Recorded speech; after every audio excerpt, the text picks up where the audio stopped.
Assalamualaikum warahmatullahi wabarakatuh. Jumpa lagi dengan saya, Misal. Kali ini kita belajar tentang jenis tanah, erosi dan degradasi lahan, serta konservasi tanah. Ya. Bagaimana kabar kalian? Baik-baik semua kan? Alhamdulillah. Mudah-mudahan kita senantiasa dalam kondisi sehat walafiat dan selalu diberi keselamatan oleh Allah SWT. Amin, amin ya rabbal alamin. Baiklah, kita buka saja pembelajaran pada hari ini dengan bacaan Bismillahirrahmanirrahim. Oke, kita lihat sekarang apa saja yang kita pelajari ya. Oke, kompetensi dasar pada pertemuan kali ini kita belajar tentang menganalisis dinamika litosfer dan dampaknya terhadap kehidupan. Nah, tujuan pembelajaran kita pada hari ini adalah siswa memahami tentang jenis-jenis tanah. Jadi, kita belajar tentang jenis-jenis tanah ya. Kemudian yang kedua, siswa memahami tentang erosi dan degradasi lahan. Kemudian yang ketiga adalah siswa memahami tentang konservasi tanah. Ya, jadi tiga ini yang kita pelajari. Oke, baiklah, untuk menyingkat waktu kita mulai saja tentang jenis tanah ya, jenis-jenis tanah di Indonesia. Nah, jenis-jenis tanah di Indonesia ini ada banyak ya, diantaranya di sini kita akan jelaskan 10 jenis tanah ya.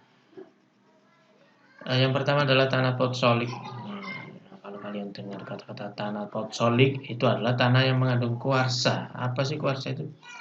Kuarsa ini adalah pasir ya. Mudah basah jika terkena air, warna kekuningan ya. Jadi kuarsa ini adalah pasir yang mengandung kaca ya, silikat trioksida ya. Jadi kuarsa ini pasir yang mengandung kaca ya. Ini persebarannya di dataran tinggi atau daerah pegunungan ya. Yang kedua adalah tanah aluvial. Kalau tadi di perguruan tinggi, maka aluvial ini adalah endapan sedimen yang dibawa oleh sungai ya. Dan tanah aluvial umumnya terdapat di daerah dataran rendah ya. Kalau tadi di potsolik itu di dataran tinggi, maka tanah aluvial di daerah rendah atau dataran rendah. Yang ketiga adalah tanah mediteran. Nah, ini dari batu kapur, hasil pelautan kapur yang lemah dengan kandungan bahan organik rendah. Terdapat di daerah pegunungan kapur yang telah tua. Jadi mediteran adalah tanah di pegunungan kapur yang telah tua, ya, stadium dewasa, begitu ya. Nah, kemudian kita bergeser ke tanah yang keempat ya. Jenis tanah keempat adalah tanah vulkanis. Nah, tanah vulkanis atau tanah andosol, jadi seorang nyebut tanah vulkanis ini adalah andosol. Ada tanah yang terjadi dari pelapukan batuan-batuan vulkanis, baik dari batu yang telah membeku atau lava, dari batu yang telah membeku, dari lava maksudnya yang membeku maksudnya, maupun dari abu gunung api. Nah, ini adalah tanah jenis potsol ya, dari pelapukan batuan vulkanis ya. Kemudian tanah ini juga disebut tanah tuf ya. Ya, terjadi dari abu gunung api dan bersifat sangat subur. Jadi tanah vulkanis atau tuf vulkan ini bersifat subur ya. Persebarannya sesuai dengan gunung api di Jawa dan Sumatera ya. Maka daerah Jawa ini terdapat banyak tuf vulkan, sehingga di daerah Jawa ini dan Sumatera terutama adalah daerah yang subur dibandingkan pulau-pulau lain di Indonesia ya, yang tidak kaya gunung api ya. Nah, jenis tanah kelima adalah tanah humus ya, yaitu tanah yang terbentuk dari tumbuh-tumbuhan yang membusuk ya, subur dan berwarna hitam. Jadi tanah humus ini termasuk tanah subur ya. Yang keenam tanah pasir, berasal dari batuan pasir yang melapuk, sangat miskin bahan organik, kadar airnya sedikit sekali sehingga kurang baik untuk pertanian. Tanah pasir baik untuk ditanami kelapa dan rumput. Terdapat di pantai barat, Sumatera Barat, Jawa Barat, Jawa Timur, dan Sulawesi. Nah, maka tanah pasir ini cocoknya untuk tanaman kelapa dan rumput ya. Yang ketujuh adalah tanah rawa, disebut sebagai tanah gambut atau anorganik, atau orang sebut tanah organosol ya. Unsur haranya kurang, kadar asam tinggi, kurang cocok untuk pertanian terdapat di Kalimantan. Nah, ini daerah gambut atau organosol memang ada di Kalimantan, Sumatera, dan selatan Papua ya. Selanjutnya yang ke-8 tanah laterit. Nah, apa itu tanah laterit? Itu mengandung zat besi dan aluminium. Warnanya kekuningan hingga merah, disebut sebagai tanah merah. Nah, tentu saja tanah laterit ini adalah tanah yang kurang subur. Ini persebarannya ada di Semarang, Jakarta, Banten, Bogor, Pacitan, Lampung Utara, dan Kalimantan Barat ya. Yang ke-9 tanah mergel. Apa itu? Berasal dari batu mergel atau campuran batu kapur, gamping, pasir, dan tanah liat. Kurang subur dan terdapat di daerah lereng pegunungan sampai dataran rendah seperti di Kediri ya, ada di bagian Kediri yang daerah kapur itu ya. Kemudian Nusa Tenggara Timur, Nusa Tenggara Barat juga ya, terutama di Nusa Tenggara Timur dan Madiun. Nah, ini. Yang ke-10 tanah padas. Sebenarnya tidak dapat dikatakan tanah karena tanahnya hilang ya, jadi sisanya adalah dia berasal dari lapukan batuan Indo ya. Jadi kandungan organiknya rendah dan peka terhadap erosi ya.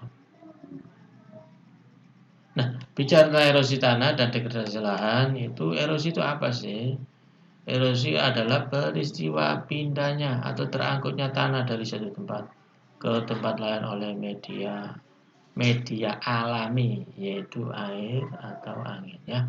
Kita kenal ada istilah erosi air, ada erosi angin, atau orang nyebutnya erosi angin itu sebagai korasi ya. Tidak terdapat tanaman memperbesar tingkat erosi. Jadi daerah yang tidak ada tanamannya atau gundul maka gampang sekali tererosi karena tidak ada akar yang bisa menahan erosi ya. Nah, faktor-faktor yang mendorong terjadinya erosi itu apa? Yang pertama adalah adanya curah hujan yang tinggi atau adanya angin yang bertiup kencang.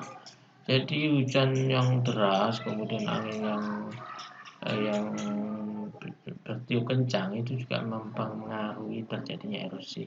Nah, kalau curah hujan berarti erosi air, kalau angin kencang berarti erosi angin kan begitu. Yang kedua adanya tempat terbuka atau permukaan bumi yang tidak tertutup vegetasi. Jadi daerah gundul ini sangat gampang sekali tererosi karena ya tidak ada yang menahan. Nah, sehingga daerah-daerah gundul ini sangat rawan oleh erosi baik oleh angin maupun air. Yang ketiga topografi yang berbukit dan bergunung atau lereng curam. Jadi topografi yang curam ini juga sangat rawan adanya erosi karena dengan adanya lereng yang curam ya arus air maupun angin juga sangat deras menerpa daerah itu dan ada dukungan dari gaya gravitasi yang mendukung terjadi erosi ya. Yang keempat, penggunaan lahan yang tidak terencana dengan baik dan tidak ada usaha konservasi tanah. Jadi penggunaan lahan yang tidak terencana, kemudian tidak ada konservasi juga sangat rawan menjadi penyebab erosi. Semuanya ini tergantung daerahnya masing-masing. Daerah tertentu mungkin sebab erosinya karena ini, karena faktor 2 yang lebih dominan, karena faktor 1 atau faktor 3 atau keempat. Jadi tergantung daerahnya masing-masing ya. Nah, berbicara tentang masih erosi, ada erosi berdasarkan intensitas atau besarnya ya. Ini ada 3 macam, ada erosi alami, normal, dan dipercepat ya. Kemudian berdasarkan faktor penggerak butiran tanah, erosi dibagikan menjadi 3 juga. Yang pertama proses erosi oleh air hujan, nah ini penyebabnya air hujan. Yang kedua oleh angin, ya ini di gurun pasir, hasil erosi angin menghasilkan endapan pasir, disebut gumuk pasir sendun. Nah sendun atau gumuk pasir ini di daerah pantai yang banyaknya saya melihat atau di daerah gurun ya, maksudnya ya di gurun pasir gitu ya, bisa terdapat di pantai, bisa di daerah gurun pasir yang di pedalaman juga bisa terjadi. Yang penting di sini terjadi erosi angin terhadap padang pasir, maka akan membentuk gumuk pasir atau sendun ya. Ini pernah saya lihat kalau saya pernah lihat di daerah Parangtritis, Yogyakarta ya. Yang ketiga, proses erosi oleh glasial terkikis oleh gerakan glasial atau es ya. Erosi glasial ya disebabkan oleh es, es yang mencair. Yang baru-baru ini terjadi erosi atau banjir bandang glasier ini di India ya, di pegunungan Himalaya. Barusan ini mungkin hanya seminggu yang lalu terjadi erosi glasier ya di India, di pegunungan Himalaya ya, dan sangat fatal sekali dan banyak korban yang meninggal gara-gara erosi karena pelelehan glasier di pegunungan Himalaya, tepatnya di India ya, yang mengarah ke India. Nah, jenis-jenis erosi untuk yang pertama, proses erosi oleh air hujan. Ada 5 macam erosi oleh air hujan dan aliran sungai. Ya, tidak hanya oleh hujan, ternyata juga oleh aliran sungai. Yang pertama ada erosi percik atau splash erosion. Adalah berpindahnya sebagai material tanah akibat percikan air hujan. Nah, kemudian erosi lembar atau sheet erosion, ya ini yang lain bisa kalian baca sendiri ya. Adalah pengangkutan lapisan dalam geologi tanah, juga merupakan batuan yang merata tebalnya dari satu permukaan bidang tanah disebabkan oleh kekuatan aliran air di permukaan tanah, surface runoff yang mengalir merata di permukaan. Ini erosi lembar atau sheet erosion. Kemudian kita mengenal lagi ada istilah erosi alur atau rill erosion yang terjadi karena air terkonsentrasi mengalir pada tempat-tempat tertentu di permukaan tanah, sehingga permindahan tanah lebih banyak terjadi pada tempat tertentu. Yang keempat, erosi parit atau valley erosion. Proses terjadi sama dengan erosi alur atau sebagai proses selanjutan dari erosi alur, sehingga saluran yang terbentuk lebih lebar dan dalam. Maksudnya lebih lebar dari mana ya? Dari erosi alur ya.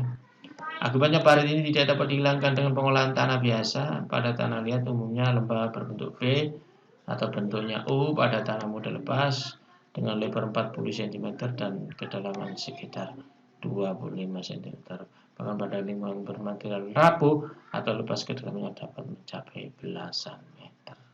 Nah, ini tentang erosi parit atau valley erosion. Nah, yang terakhir ini erosi tebing tinggi. Apa itu erosi tebing tinggi?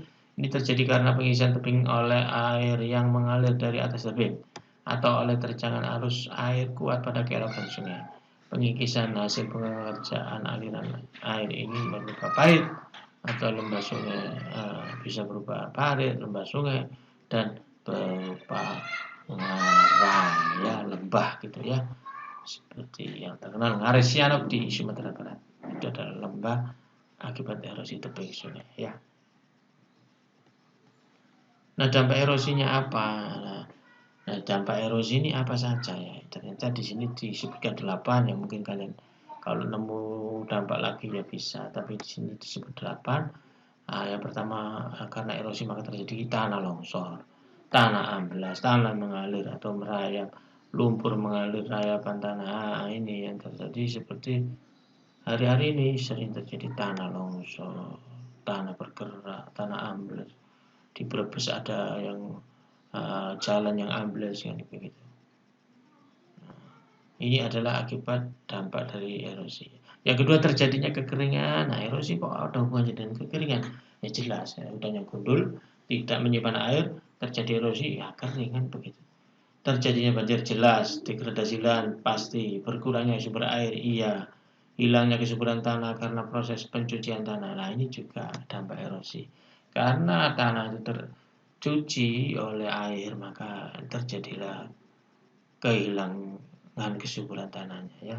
Yang kelima, terjadinya masalah sosial seperti kemiskinan, kelaparan. Apa hubungannya dengan erosi dengan kemiskinan? Ya jelas. Kalau lahannya terdegradasi, rusak atau kena banjir bandang, kan terjadi masalah sosial. Ya, gagal panen, yang akhirnya menyebabkan kemiskinan dan kelaparan.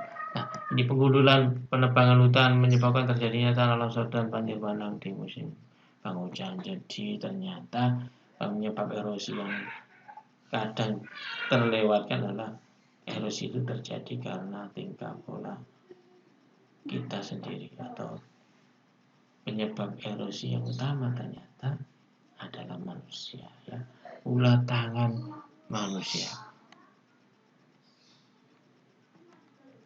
Nah, ini contoh degradasi lahan, gimana proses perosotan kualitas lahan yang disebabkan oleh kerusakan lahan atau penggunaan lahan yang tidak tepat. Jadi bisa jadi terjadi mismatch antara lahan ini dipakai untuk apa, sehingga terjadilah yang namanya degradasi lahan. Ternyata membangun itu gak gampang, ya. Membangun itu bisa awet, tapi bisa juga sebentar saja menjadi rusak. Nah, ini karena apa? Terjadi pemerosotan kualitas lahan. Nah, apa penyebabnya? Yaitu penggunaan lahan yang tidak tepat. Salah satunya, ya, mestinya dipakai untuk tanaman atau vegetasi atau daerah pertanian, ternyata dipakai untuk rumah. Nah, ini masalah, ya. Jadi seperti ini. Nah, termasuk banjir ini menyebabkan degradasi lahan. Jadi akibat banjir, maka lapisan tanah di atas itu terkelupas. Akhirnya apa, yang tinggal yang tidak subur saja.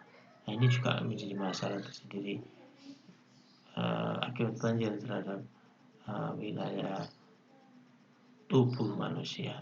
Gitu. Nah, kita sekarang belajar tentang konservasi tanah, ya. Setelah tanah itu tererosi, rusak dan sebagainya, maka butuh yang namanya konservasi. Nah, melakukan konservasi atau pengawetan tanah, ya, itu dengan cara yang pertama memperbaiki dan menjaga keadaan tanah agar tahan terhadap penghancuran dan pengangkutan air serta lebih besar daya serap airnya. Nah, ini ternyata konsep utama konservasi tanah adalah daya serap air tanah. Daya serap tanah terhadap air yang ada, gitu maksudnya.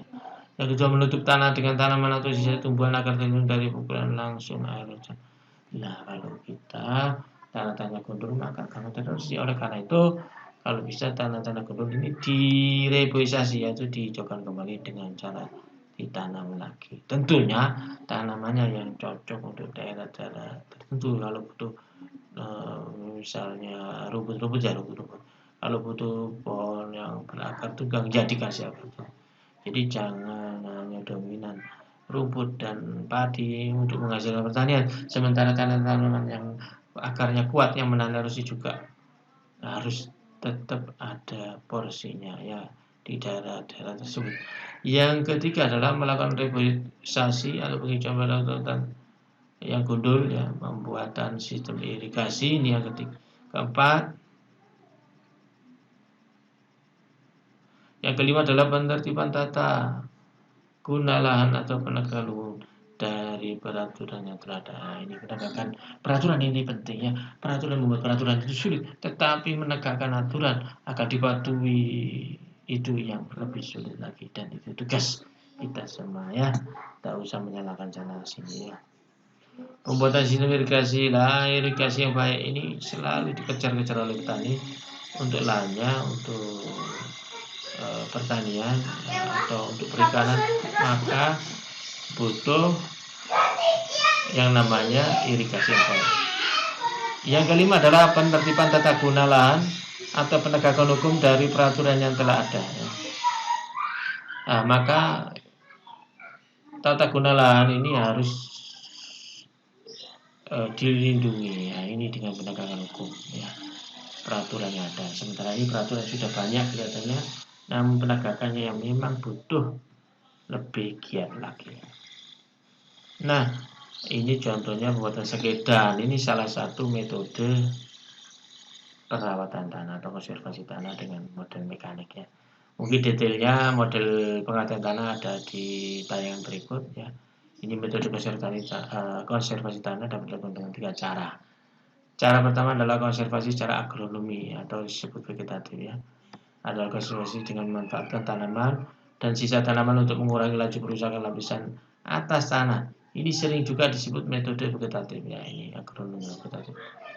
Adapun cara yang dipakai dalam metode vegetatif antara lain adalah yang pertama adalah strip cropping. Nah, ini apa? Yaitu menanam arahnya tegak lurus dengan arah aliran air atau angin. Nah, kemudian buffering, yaitu penutupan lahan miring dengan tanaman keras. Nah, ini ada penutupan lahan miring, ya, dengan tanaman keras. Contour strip cropping adalah penanaman tanaman yang sejajar dengan arah aliran air. Kalau yang strip cropping itu adalah tegak lurus, maka yang ini sejajar. Ya intinya sama, mencegah adanya erosi ya. Kemudian wine brace ya, ini menanam tanaman untuk menahan. Jadi ini melindungi tanah dengan menanam tanaman. Ini namanya wine brace. Nah, metode konservasi tanah yang kedua adalah mekanis ya. Kalau vegetatif itu menanam, maka mekanis adalah mengolah tanah atau melihara tanahnya ya. Jadi konservasi tanah yang prinsip mengurangi banyak tanah yang hilang secara mekanis. Jadi intinya melindungi tanah dengan mengolah tanah ya itu. Nah, contoh konservasi tanah mekanis adalah ini seperti kontur tilik, yaitu merupakan pengolahan tanah sejajar dengan garis kontur. Jadi mengolah tanah atau membuat sekedang itu juga harus sejajar dengan kontur. Maka ini dinamakan kontur tilik. Jadi membentuk ikir-ikir kecil yang melambat aliran air dan berbesar infiltrasi air. Nah, kemudian yang kedua cara mekanik adalah menggunakan tirasi ring, yaitu merupakan pembuatan teras-teras pada lahan miring guna mengurangi sudut lahan sehingga erosi bisa diminimalisir. Jadi artinya menghindari kecuraman supaya nggak curam air itu, tidak menggerus lahan, maka dibuat terasering. Cara ini biasa dilakukan oleh petani-petani Indonesia ya. Kemudian gundukan merupakan pembuatan gundukan tanah atau menggunung agar air bisa mengalir searah dengan garis kontur. Nah ini namanya gundukan atau gundukan. Cek dam. Nah ini apa? Itu merupakan kegiatan pembendungan air jadi bendungan cek dam. Orang dulu bilang dam, yaitu bendungan itu. Itu bendung aliran air melalui parit sehingga material yang tererosi bisa tertahan dan terendapkan oleh cek dam. Nah, ini konservasi secara mekanis ya. Ini yang kedua. Nah, yang ketiga adalah konservasi secara kimiawi. Apa itu cara kimiawi? Yakni dengan menggunakan bahan-bahan kimia untuk berbagai struktur unsur dalam tanah. Cara ini dilakukan melalui pemupukan. Jadi tanah dipupuk ini adalah konservasi, yaitu memelihara tanah, termasuk memelihara kesuburan tanah.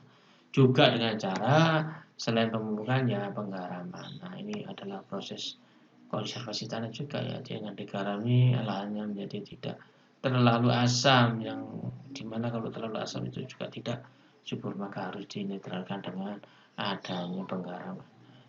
Nah, inilah pertemuan pada kali ini. Kita tadi sudah belajar tentang jenis tanah, konservasi tanah ya.